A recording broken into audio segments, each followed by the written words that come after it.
Welcome to guide student. आज हम जिस वीडियो के बारे में बात करने जा रहे हैं वो एक स्कॉलरशिप के बारे में है और ये एक इंटर्नशिप भी हम इसे कह सकते हैं क्योंकि ये समर एक्सचेंज प्रोग्राम है यूएसए में। इसका दूसरा नाम यूग्रेड स्कॉलरशिप इसे बोलते हैं। तो अभी हम इसी वीडियो में यूग्रेड स्कॉलरशिप 2021 की जो भी रिक्वायरमेंट्स हैं, अप्लाई कैसे करना है, प्रोसीजर क्या है, कौन कौन एलिजिबल है, ये सारी डिटेल्स अभी इस वीडियो में देखेंगे। तो आप एंड तक वीडियो के साथ जुड़े रहिएगा और अपनी कोशिश करेंगे आपको सब क्वेश्चंस के आंसर हम लोग अभी करेंगे। तो सबसे पहले आप हमारी वेबसाइट www.guidestudent.com विजिट करें। इसमें आपको नीचे लेटेस्ट इंटर्नशिप्स वाले टैब में जो स्कॉलरशिप मिलेगी, global undergraduate exchange programme in USA universities 2021, हम इसको ओपन कर लेते हैं। मैंने इसको ओपन किया है तो यहाँ पे हम इसकी कुछ डिटेल्स देख लेते हैं। सबसे पहले तो इसमें अप्लाई करने की जो लास्ट डेट है वो 28 अप्रैल है। तो अभी आज 5 अप्रैल है, तो आप लोग इसमें इजीली अप्लाई कर सकते हैं।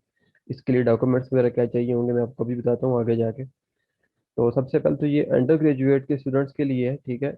जो लोग 4 ईयर अंडर ग्रेजुएट कर रहे हैं या 2 ईयर अंडर ग्रेजुएट कर रहे हैं, दोनों इसके लिए एलिजिबल है। और ये 6 मंथ का इनका कोर्स होता है।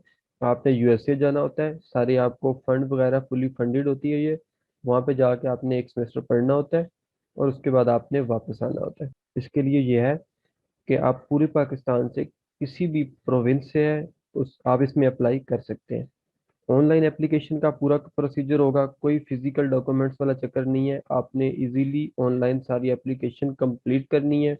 और इसके लिए जब आप एप्लीकेशन कंप्लीट कर लेंगे तो आपके जस्ट जो आपकी बेसिक रिक्वायरमेंट्स होती हैं, आपकी ट्रांसक्रिप्ट्स होती हैं, आपके रिजल्ट कार्ड होते हैं, आपका सीएनआईसी होता है, स्टूडेंट कार्ड्स वगैरह होते हैं, तो ये चीज़ें जस्ट रिक्वायर होती हैं। मतलब बहुत इजी प्रोसेस है एप्लीकेशन का।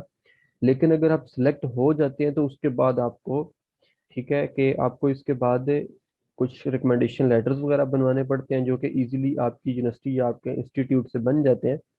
और सेकेंडली आपको कोई एड्स वगैरह इसके लिए नहीं चाहिए। टोफिल जो टेस्ट होता है, टोफिल टेस्ट ये खुद जब आप सिलेक्ट हो जाएंगे आपको रिकमेंड मतलब कंफर्मेशन मेल आ जाएगी कि आपके डॉक्यूमेंट्स क्लियर और आप सिलेक्टेड हैं। और ये जो यूएसईएफपी है, यूनाइटेड स्टेट्स एजुकेशनल, जो हमारे पास पाकिस्तान की है फाउंडेशन, तो बेसिक रिक्वायरमेंट तो यही है। बाकी हम मजीद डिटेल इसमें देख लेते हैं। जो ग्रेड की जो ग्रांट है उसके अंदर आपका राउंड ट्रिप एयरफेयर है, ठीक है, ट्यूशन फीस है, हाउसिंग मील्स है जो वहाँ पे आपका खाने वगैरह का है, लिमिटेड अलाउंस है बुक्स के लिए अगर आपने कोई बुक्स लेनी है, एक्सीडेंट्स या सिकनेस की आपको कवरेज दी जाती है, बेसिकली इसको इंश्योरेंस कहते हैं, हेल्थ इंश्योरेंस। मंथली अलाउंस भी आपको दिया जाएगा और कंट्री जो है वो यूएसए होगा, ठीक है। ड्यूरेशन 4-5 मंथ होगा और नंबर ऑफ स्टूडेंट्स जो है ना वो अप्रॉक्सीमेटली 250 स्टूडेंट्स जाएंगे ओवरऑल पाकिस्तान। तो इसके लिए ये है कि आपको सबसे पहले के पाकिस्तान का सिटीजन होना चाहिए और आपकी जो एज है वो 25 या 25 से लेस होनी चाहिए, ठीक है, इससे ज्यादा नहीं। और जो कैंडिडेट है should be currently enrolled in college और यूनिवर्सिटी। आपको अभी करंटली बैचलर के किसी भी प्रोग्राम में 2 ईयर या 4 ईयर वाले में किसी कॉलेज या यूनिवर्सिटी में एनरोल्ड होना चाहिए आपको। और एक और शर्त यह है कि आपको फाइनल ईयर का स्टूडेंट नहीं होना चाहिए। अगर आप अपने बैचलर के 4 ईयर या 2 ईयर प्रोग्राम में फाइनल ईयर में है तो फिर आप अप्लाई नहीं कर। स्ट्रॉन्ग लीडरशिप क्वालिटीज आपके अंदर होनी चाहिए and potential in their university and community activities, serious interest in learning about United states, high level of academic achievements, proficiency in English. ये कुछ बेसिक सी रिक्वायरमेंट्स हैं। Students from diverse backgrounds, especially those students who have not previously had opportunities to travel internationally are encouraged to apply। मतलब ऐसे students जिन्होंने पहले कभी international travel नहीं किया तो वो इसमें जरूर अप्लाई करें, उनके चांसेस सिलेक्शन के ज्यादा होते हैं। उसके बाद student enrolled in either a 4 year bachelor programme और 2 ईयर बैचलर प्रोग्राम, वो इसके लिए एलिजिबल है। और अगर आप 4 ईयर के प्रोग्राम में हैं तो आपका semester third, fourth, fifth, six होगा। मतलब फाइनल ईयर नहीं होना चाहिए, सेवन्थ आपका सेमेस्टर नहीं होना चाहिए, एट्थ नहीं होना चाहिए। और अगर आप 2 ईयर के प्रोग्राम में हैं, तो फिर भी आपको थर्ड या फोर्थ सेमेस्टर में, फाइनल ईयर में नहीं होना चाहिए। इन एलिजिबिलिटी क्राइटेरिया यही है कि जिनके पेरेंट्स या स्पाउस जो है वो यूएसए के सिटीजन है या परमानेंट है या टेम्परेरी है, उनका पासपोर्ट मिला हुआ है, जो जैसे भी हैं, वो इसके लिए एलिजिबल नहीं है।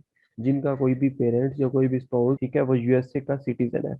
Employees of the Fulbright organisation, जो फुल ब्राइट ऑर्गेनाइजेशन है एक यूएसए की, अगर उसके कोई एम्प्लॉयज हैं तो फिर भी वो इसके लिए एप्लीकेबल नहीं है। आपके पेरेंट्स हैं तो उनके चिल्ड्रन भी इसके लिए एप्लीकेबल नहीं है। एक और Department of State and their spouses है यूएसए का, उसमें भी आप नहीं अगर हैं। फाइनेंस में siblings and dependents, children and parents, तो आप अप्लाई नहीं कर सकते इसके लिए। For programmes funded by their agencies employees of USAID और एचईसी एंड देयर स्पाउसेस, अगर आप यूसैड भी एक प्रोग्राम है इनका, उसमें से किसी के मतलब फंडेड है या किसी और एजेंसी के यूएसए की, तो फिर भी आप इसके लिए एप्लीकेबल नहीं है। Students in their final year, ये मैंने आपको पहले बता दिया कि फाइनल ईयर के स्टूडेंट इसमें अप्लाई नहीं कर सकते। Important instruction, application form is required to be submitted online, application form अपने ऑनलाइन सबमिट करवाना है।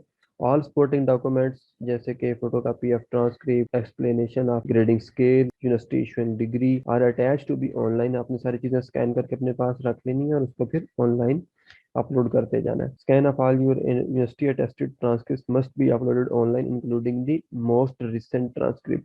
हाँ, अगर आपकी ये भी बात इंपॉर्टेंट है कि अगर आप मतलब अभी फिफ्थ सेमेस्टर में है तो आपके पास जो ट्रांसक्रिप्ट होनी चाहिए वो लेटेस्ट होनी चाहिए पीछे किसी फोर्थ सेमेस्टर की, ठीक है। और उसके बाद only selected students will be required to provide reference letters and no objection certificate from their current academic institution. एक एनओसी बनती है जिसे नो ऑब्जेक्शन सर्टिफिकेट कहते हैं, जबकि यूनिवर्सिटी आपको देती है। और लेकिन ये चीज़ें आपको तब चाहिए होंगी, अभी अप्लाई करने के लिए नहीं चाहिए। अप्लाई करने के लिए सिंपल डॉक्यूमेंट्स चाहिए, लेकिन अगर आप सिलेक्ट हो जाते हैं तो आपको फिर रेफरेंस लेटर्स और ये एनओसी चाहिए होगी, तो ये आप बाद में बनवा सकते हैं। तो अभी मैं आपको ये दिखा देता हूँ कि ऑनलाइन एप्लीकेशन का ये लिंक हमने दिया हुआ है, आप यहाँ से आप ओपन कर सकते हैं। ये मैंने आपके लिए ओपन करके रखा हुआ है ऑलरेडी। ये वेबसाइट ओपन हो जाएगी, यहाँ से आपने सारी डिटेल्स जो भी डॉक्यूमेंट्स हैं चाहिए सब पढ़ सकते हैं। और यहाँ से आपने स्टार्ट एप्लीकेशन पे क्लिक करना है। और अभी देखें करंट स्टेटस इसका ओपन आ रहा है, 28 अप्रैल तक आप इजीली अप्लाई कर सकते हैं। इंपॉर्टेंट क्वेश्चंस हैं, जो भी FAQs हैं वो सारे यहाँ पे गिवन है, ये आप यहाँ से डिटेल में देख सकते हैं। और हम रिकमेंड करेंगे कि आप इसमें ज़रूर अप्लाई करें, ये बहुत अच्छी अपॉर्चुनिटी है। इसके अलावा यह है कि जो बैकवर्ड एरियाज के स्टूडेंट्स हैं उनके लिए ये बहुत अच्छी अपॉर्चुनिटी है। जैसा कि इन्होंने यहाँ पे खुद भी मेंशन किया हुआ है कि जो स्टूडेंट्स बैकवर्ड जैसे कि women, people with disabilities and individual from KPK, AJK, Gilgit Baltistan, Balochistan, northern Sindh and southern Punjab are highly encourage to apply, ठीक है। तो ज़रूर आप इसमें अप्लाई करें। बाकी अगर आपको फिर भी कोई कंफ्यूजन हो अप्लाई करते हुए तो आप वीडियो के नीचे कमेंट करके हमसे पूछ सकते हैं, या फिर हमारी वेबसाइट के थ्रू भी हमसे कांटेक्ट कर सकते हैं यहाँ पे, और हमारे फेसबुक पेज के थ्रू भी हमसे कांटेक्ट आप कर सकते हैं। ये हमारा फेसबुक पेज है, इसको लाइक करें, यहाँ से कांटेक्ट आप कर सकते हैं। तो थैंक यू फॉर वॉचिंग, मिलते हैं किसी नई वीडियो के साथ, तब तक के लिए अल्लाह हाफिज़।